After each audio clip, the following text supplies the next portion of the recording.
the light and all the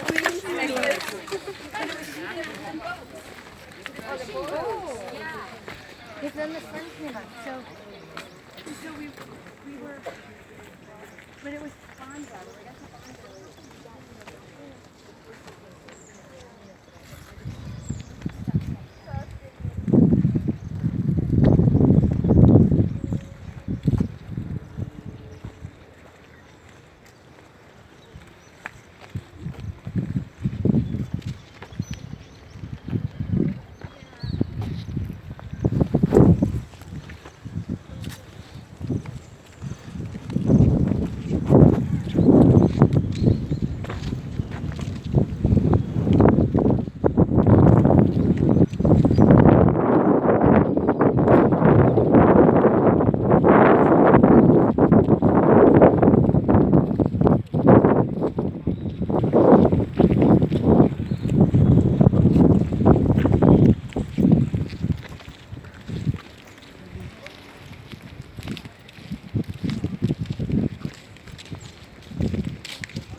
Was telling me that you will.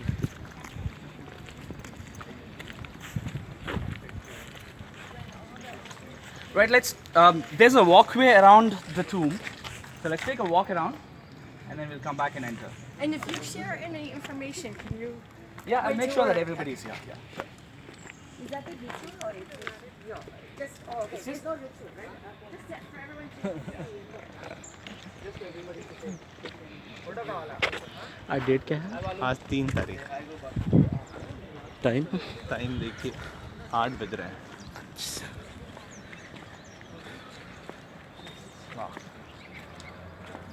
जंगल लग रहा है। फैल गया।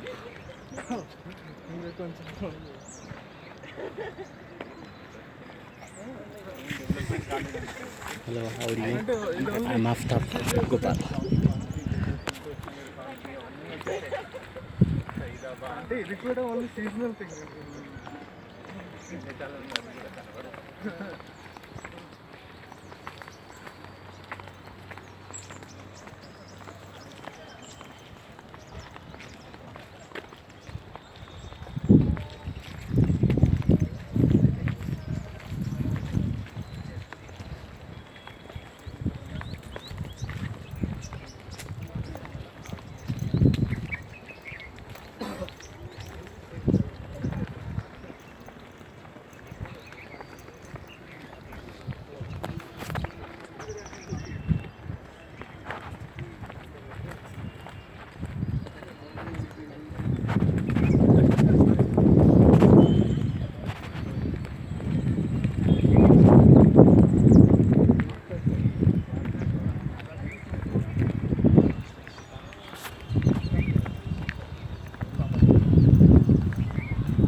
కాకపోతే you need the resources and Ministry of Tourism is one of the most underpaid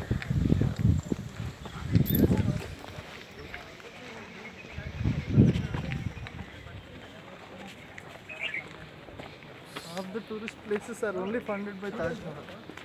That shows hand in glove. They just wanted to siphon money. They have not created it. They are just maintaining it.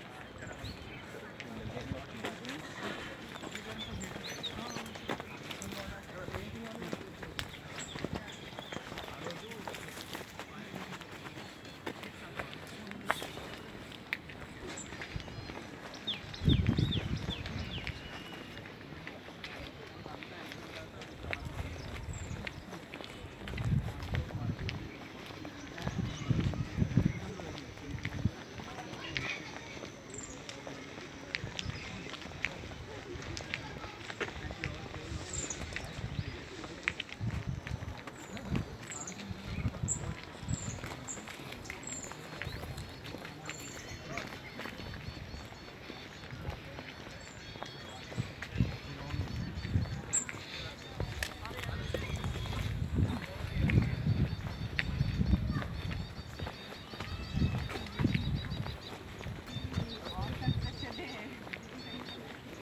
Starting to get hotter.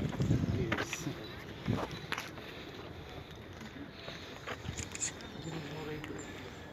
Actually, I was expecting that.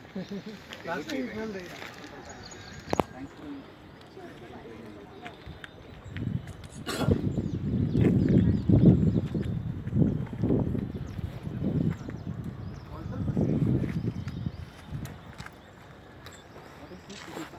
it's an obelisk. Actually, two. The structure is called obelisk. And it's very French. If you read Asterix actually creates menhirs, right?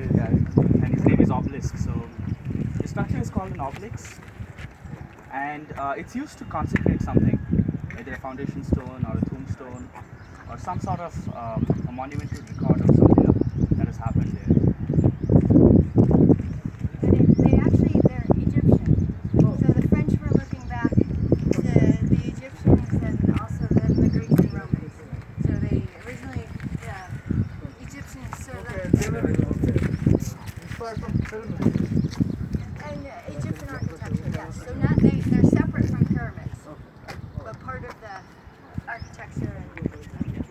So this is actually the tombstone of Monsieur Raymonds' wife. And that's the tombstone of Monsieur Raymonds' stillborn son. So his wife died in childbirth while giving birth to a stillborn child. So they're both buried here. These are their tombs. So sometime in 1750s, right? We're talking about the mid 18th century. Monsieur Raymond actually came to India as a merchant. Right, he was 19 years old. He was the son of a merchant from France, and he actually wanted to travel the world. He was an adventure by himself. He wanted to explore. Back in the day, adventure was all in the east, so he wanted to come explore the east, right? Have some adventure experiences by himself. So he convinced his dad, his father was a merchant, that he was going to come to the Indian outpost of Pondicherry, which is then a French trading post on the eastern coast of India. And he would set up a shop, and then go back. But after he came to India, he was completely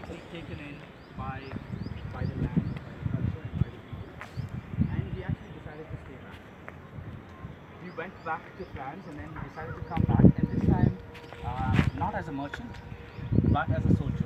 Right? He was very, very fascinated by the life of a soldier. He was 19 years old, and he enlisted himself in the army of a French general called Dupleix. Right? Back in the day. How many of you are Telugu speaking here? Right? So you would have heard the word buchodu, right? In our childhoods, we are told that if you don't eat, if you don't sleep, the buchodu will come and will grab you, right? The word buchodu actually comes from General Bussy, right? General Bussy was a French major, right, in Pondicherry, and he was a very, very, how do you put it? He was a very, very Tough character. tough. Yeah, he was a military commander. I mean, you can imagine how he was. A very aggressive guy, especially in his military campaigns, and he was feared by the British, by the Indians, by the kings, everybody, and hence the word Bushi, and you add a suffix to it. It means the bushy man, Buchodu in Telugu. Yeah, yeah. Boogie, yeah, could be. Maybe, yeah. So, the Telugu word for boogie man is Buchodu, which actually comes from General Bushi. And those were the days when the French and the British were fighting with each other for exclusive trade and territory of the Deccan Peninsula. Yeah? When did they stop fighting each other?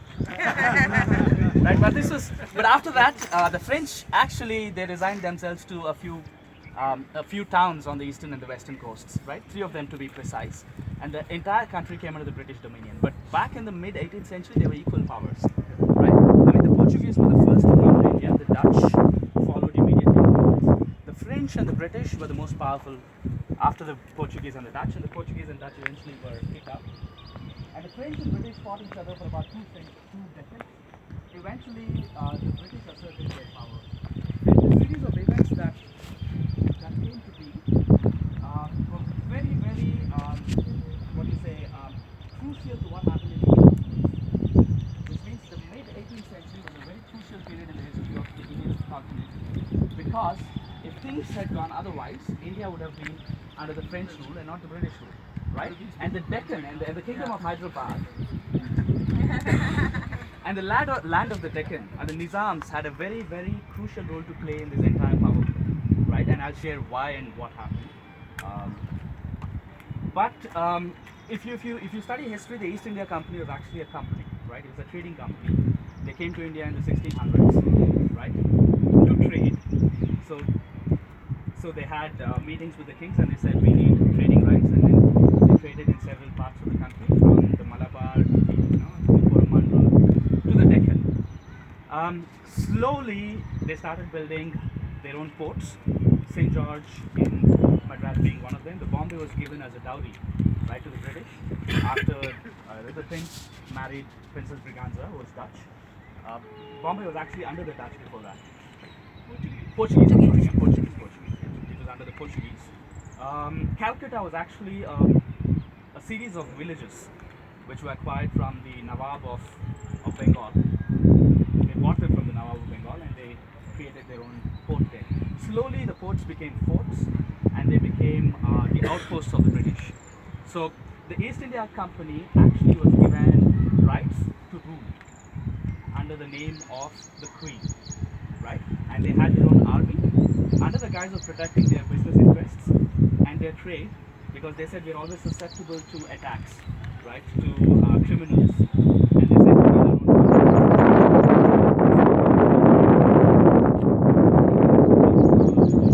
own Abyssinia, all over the world. Actually, they got soldiers, they built their own armies, and slowly they started becoming kingdoms in their own right. Forts, especially the Fort St. George, the fort in Calcutta, the fort in Bombay.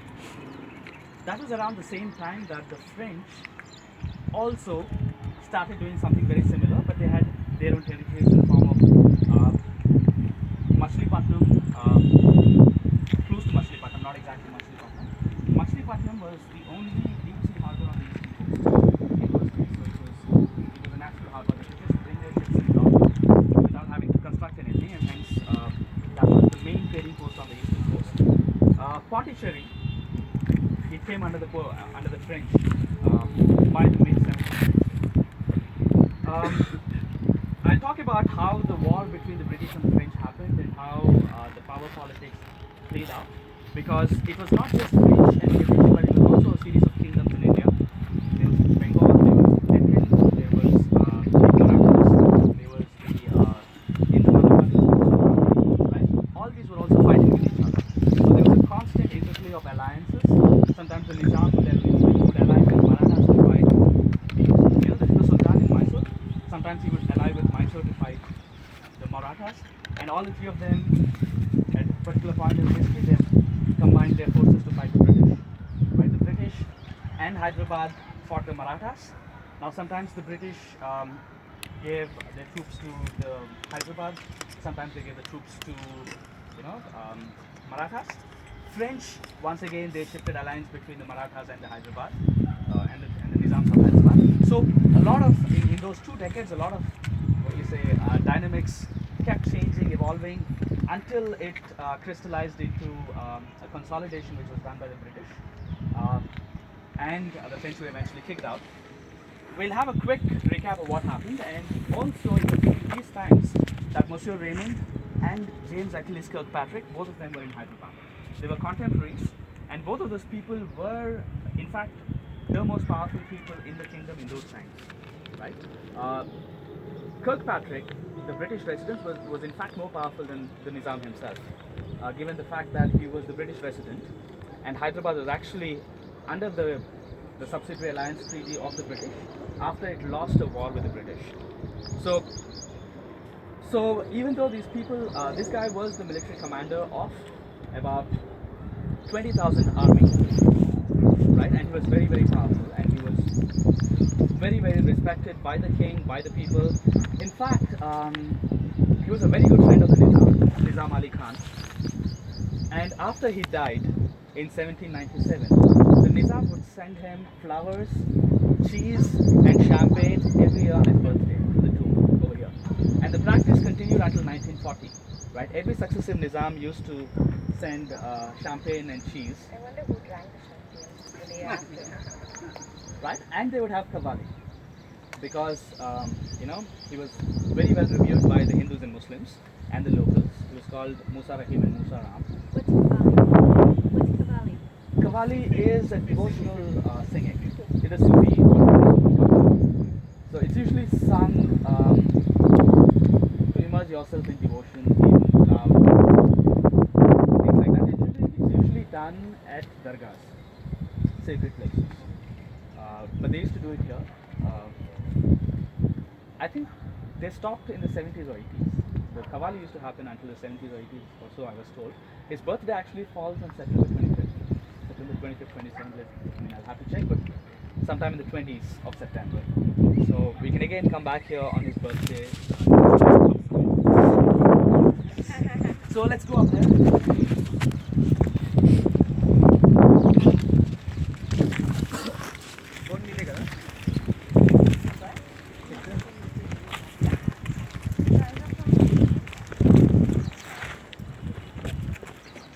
Hello.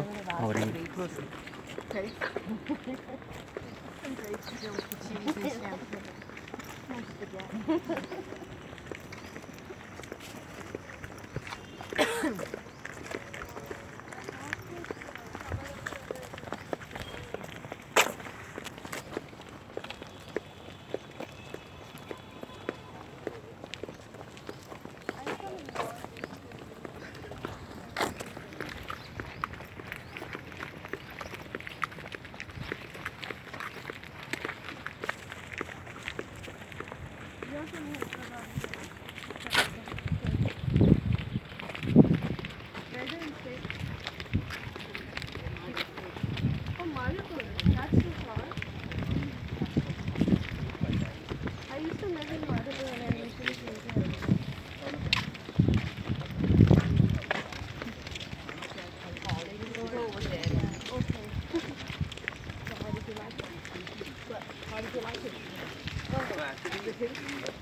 Yeah, exactly. What happened